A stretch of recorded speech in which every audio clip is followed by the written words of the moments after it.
подкастны ганц итахан видео ич. Итаа харагдах нь үгүй дээ. Окей. Сано ано байна. YouTube дээр видео контент хийж нийтлдэг хүмүүсийн хувьд байнгын хийж байх ёстой зүйлсийн нэг нь энэхүү контент бүтээх процессд эргүүлэн хөрөнгө оруулах байдаг. Тэгэхээр өнөөдөр би та нартай өөрийнхөө энэхүү видеонуудыг хийхэд хамаагүй эвтэйхэн болох илүү чанарыг нь сайжруулах зорилгоор хийсэн нэгэн хөрөнгө оруулалтаа харуулъя гэж бодлоо. Энэ бол Saramonic брендийн Blink 500 Pro B2 гэдэг нэртэй микрофон. Тэгэхээр яг одоо бол би видеон дээрээ ийм нэртэй реклам ийм нэртэй микрофоныг ашиглаж байгаа. Яг ийм зайнаас бол авдаг учраас бас тэр болгон яг шууд ийм гоё ийм ойрхон сонсогддоггүй гэж магадгүй. Тийм болохоор яг би энийг влогдоо бол ашиглаад харин сууж бичих видеонууд дээр нэг иймэрхүү ингрийн микрофон энэ бас сонгогч шүү. Ингрийн микрофон ашиглажээ гэж бодсон юм л да. Тэгээд ерөөхдөө зарим видеонуудаа ч гэсэндээ энүүгээр бол бичижсэн та нар анзаарч ирсэн баг. Энэ дээр ингэ зүүцэн жижигхэн юм харагддаг байсан баг. Тэр гимн яг энэ холбогшоос нь босноо яасан яг миний бичсэн видеонуудын артал дээр ингээд юм статик дуу нэмээд гэсэн ийм дуу нэмээдсэн байхгүй. Тийм болохоор энэ ингрийн микрофонуудаа ер нь хаалаад эргээ зааз оронд нь буцаагаад нэг өөр ийм үстэй микрофонд норч болтгой бичээд байж идаа гэж бодсон юм. Тэгээд бивж байгаа. За ер нь яг миний ашиглаж байгаа энэ микрофон бол зүгээр Amazon-аас авсан зүгээр хямдхан нэг $20 микрофон ч үлээ дээ. Нэг хүнтэй бол байгаагүй. Тэгтээ буцаад магадгүй илүү сайн чанартай видео хийдэг болё гэх юм бол нэг ялангуяа влог хийж байгаа хүмүүсийн хувьд заавал энэ нөгөө ийм үсрэхэг ийм dead cat-тай ийм микрофон ашиглахын оронд ингрийн микрофон бас байлгах нь зүгээр гэж бодлоо л да. Энэ ялангуяа нэг ба түүнээс олон хүнтэй агуулга хийж байгаа бол нэг магадгүй ярилцлах ч юм уу эсвэл яг алхаад явж байгаа влог дээр. Тэгээ би энэ удаа iJustine-ийн видеог үзэж байгаад iJustine-ийн Sony ZV-1 гэдэг камер байсан юм а. Тэрний ревю видеог үзэж байгаад би тэр видеог дээр картс болоод видео доор тайлбарлах толбочих. Тэрийг үзэж байгаад яг энэ камерыг энэ микрофоныг анх удаа олж мэдсэн байхгүй. Rode Wireless Go билүү гэд микрофон байдаг айгу төстэй энэтэй. Тэрийг авах уу эсвэл энийг авах уу гэж үзчихээд ер нь нэгдүгürt энэ нь арай чүжүүд хямдхан олоход арай эвтэйхэн. Хоёрдугаарт яг юм нөгөө зай болоод юм нөгөө ашиглахад илүү хялбар байдлын тухайд бол энэ нь илүү амар юм байна лээ л дээ. Нэмээд өөрөөсөө ингэ нөгөө цэнгэлдэг кейс мэйстэй ирдэг гэх мэт чинь. Тэгэхээр Rode-ийн интэжлэхэн wireless go болоод Saramonic-ийн энэ хоёр микрофоныг нэлээд харьцуулж үзэж байгаад би үндсэндээ Saramonic-ийг нь бол авахар шийдсэн. Надад бас магадгүй iJustine гэснээр нөлөөлсөн байж магадгүй. Тэгэхээр та нартай энэ микрофоныг хайрсасан задлж үзээд анхныхын тохиргоог хийж үзэх ер нь камер дээр ямар харагдах нь вэ гэдгийг ямар сонсогдох нь вэ гэдгийг бол туршиж үзье гэж бодлоо. Анхныхаа энэ микрофонод дөнгөж хэрглэж үзэх зүйл хувьд. За тэгэхээр дурдсан бүх видео агуулга болоод дурдж байгаа бүх технологиуд энэ микрофон, камер юу гэдэг. Магадгүй та нарын энэ видеог үзээд сонирхож асууж магадгүй зүйлсүүдийг би бүгдийг энэ видеоноор тайлбарлаж толбцсон байгаа шүү.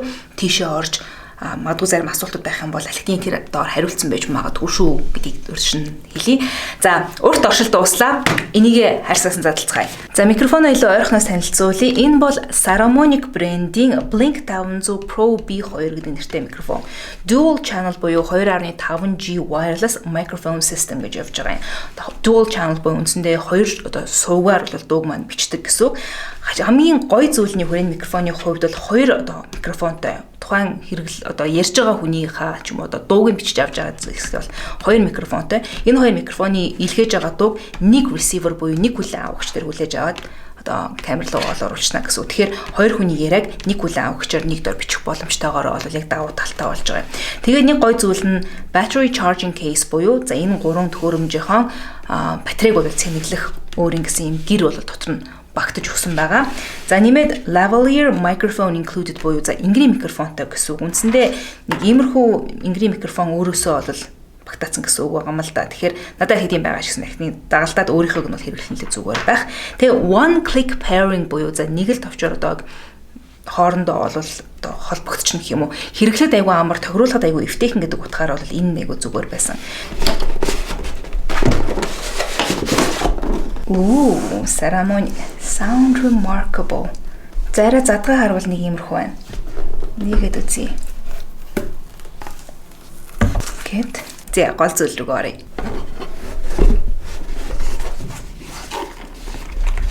Хүнд ингэж.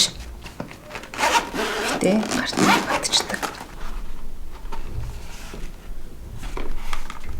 Вау. Тэгэхээр энэ кейс дахиад энэ авчууж болох үс ийм кейстэй ирдэг.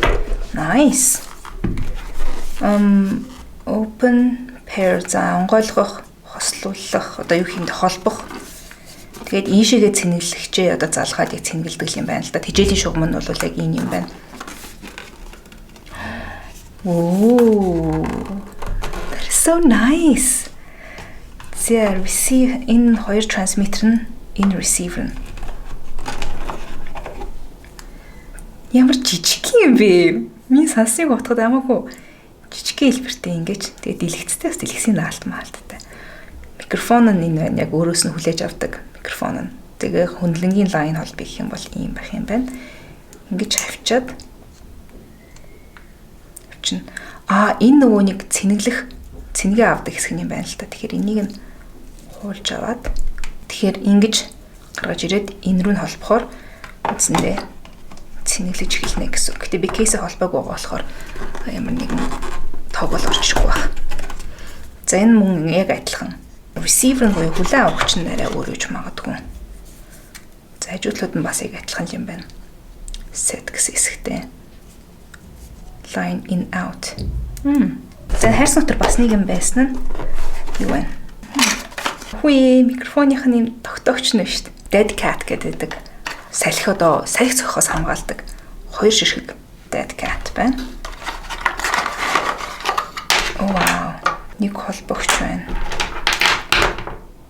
Хоёр холбогч одоо тэнч одоо трансмиттернээсээ юу руу холбох, камер руу холбох юм байна л да.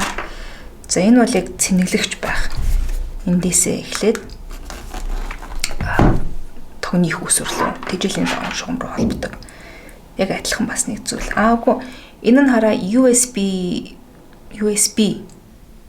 холбогчтой. Энэ нь Type C байна. Хоёр янзын холбогч орж ирж байна. За тэгээ хоёр шиг lavalier mic байгаа гэж бас ингийн хоёр микрофон. Энийгээ энтэйгээ холбож болно гэсэн үг. Энэ хоёртойгоо холбож өгөөд энэ хоёртойгоо холбож өгөөд нэгээ зүүж болно. Эсвэл энийгээ шууд энэ дээрээ зүүж болох юм болов? Тийм л юм байна л да. Одоо яг цаанаас ирж байгаа энэ микрофон өөрөө ийм байгаад энэ хоёр болохоор энэ үгээр нь тэрэ тогтоогоод авчиж болдог. Надаа аль хэдийн ийм type одоо USB холбогч байгаа болохоор шууд тэрлэг холбож заавал тусна дахиж шинийн задлаад яах вэ? Type C юм биш үү энэ чинь USB гэж радсан. За Type C ч гэсэн байна. Энэ рүү оруулаад ингээд цэнэглээд эхэлт юм байна. Тэгээ энэ дотор нь байлгаж байгаа цэнэглэхээр бүгдээрээ цэнэгээ аваад үл эхэлж байгаа нараа гэж байна. Бүр 0-осоо явж байгаа юм биш үү? Хайрс дотор нь бүгдийг нь асааж агаад энэ pair гэсэн товчийг бол дарчингууд хоорондоо холбогдчихж байгаа юм. Жишээ нь за энэ микрофон дээр нь бол байгаа TX за батарей нь бол энэ хэмжээтэй. Энэ хэмжээ биш үү одоо антен шиг юм. Тэгээд энэ хоёр болохоор одоо receiver буюу энэ дэрүү холбогдсон байна гэсэн үг юм байлээ. Энэ дээр нь болохоор зөвхөн өөрийнх нь одоо энэ нөгөө receiver-ийнхаа зүйлсийг бол доотлол дээр нь харгаж байгаа бол дээдлэл дээр нь энэ хоёрыг бол харуулж байгаа юм байлээ. Нэг нь A, нэг нь B. Аль нь A, аль нь B гэхдээ би хэлж мэдэхгүй юм байна. Тэгэхээр одоо энийг зүүж энэ микрофоныг сольж үзэх үү. Зүгээр тавиад үзчихээ л та. Сайн нэг нь унтраангууд энэ чи B нь бол алга болчихин. Тэгэхээр одоо миний энэ зүүцсэн байгаа, ингэрдээ зүүцсэн байгаа нь A юм байна. Окей. Бага микрофоноо салгаад энийг залгаж үзье. За 1 2 3 4 хэр чангав. Одоо энэ микрофоноос олж байгаа гэсэн үг шүү. Дуун. Дажиг байгаа гэж найдаж байна. Би нөгөө YouTube-ийн контент бүтээгч болох тухай видеого хийхдээ болохоор Rode одоо микрофон ашиглаж ижсэн аахгүй. Тэгтээ микрофоноос ингэртээр яг юм lavalier энийг нь холбохгүйгээр зүүж исэн. Тэгээд нэг trick ашигласан байгаа нь одоо энэ чинь ингээд санийхаа авчижсэн юм. Лифч дотор авчиж байгаа байхгүй юу? Хэр сайн пикап хийж гин. Гой дуулдаж гин үү? Би айгу энгийн хэвийн өнгөөр бол ярьж байгаа. Тэгэхээр ямар нэгэн lavalier зүүхгүйгээр одоо яг энэ микрофоноо ийм хавчаартаагаар нь зүгээд үцхээр ингээд сонсогдсон юм ба шүү. Яа. Одоо lavalier хэсгийг зүүж туршиж үзье л та. Зя 1 2 3 4 ингэр дээрээ энэ дээрээ зүүцсэн байхад бол ингээд сонсогдох юм байна. 1 2 3 4 5. Тэгэхээр 1 2 3 4 5. Тэрүүлэх нь бол айгу амархан л байлаа. Дотор нь pair хийгээл шууд камер руугаа нөгөөтгийн залгаал нөгөө хүлэн авахч маань одоо ингээд энд ингээд байж байгаа байхгүй. Одоо би энэ хавчаартаагаар нь бараг нэг хаашаа чи нэг тийшээ хавчгалах та. Тэгэл өрөөд ашиглана. Окей. За. Сая Энэ YouTube-ийн тохиргоог хийхээр шинээр сонгож авсан Saramonic микрофоны маань unboxing бол энэ түргээд дуусгая. Яг өөрийнхөө Saramonic-тэй дуун дээрээ дуусгая гэж бодлоо. Сонирхож үзсэнд маш их баярлалаа. Өөр та нар одоо контент бүтээхдээ ямар төрлийн микрофон ашигладаг вэ? Ямар төвөөрөмжөд ашигладаг вэ? Тиймэрхүү зүйлсийг бас видеонд комментээр хуваалцаарай. Яг та нарт яг видео контент бүтээгч болоход чинь ямар тоног төхөөрөмжүүд бол хэрэг болж исэн бэ анханасаа. Гэх мэтчлэн тиймэрхүү зүйлсийг хэдүүлээ доор коммент хэсгүүршүүд ярилцъя. Энэ unboxing видео таалагдсан бол лайк дараарай. Өөр асууж тодорхойлох зүйл энэ видеотой холбоотой зүйлс байх юм бол мөн коммент рүү дээрэй гэж хүсье. Хэрэв миний сувг subscribe хийгээгүй байгаа бол энэ доор байгаа subscribe гэсэн товчийг дараад хажууд хонхыг дарчих юм бол намайг шинээр видео оруулах болгонд notification очиж явах болно шүү. Хамтдаа баярлалаа. Дараагийн видеогоор тун удахгүй эргээд уулзъя.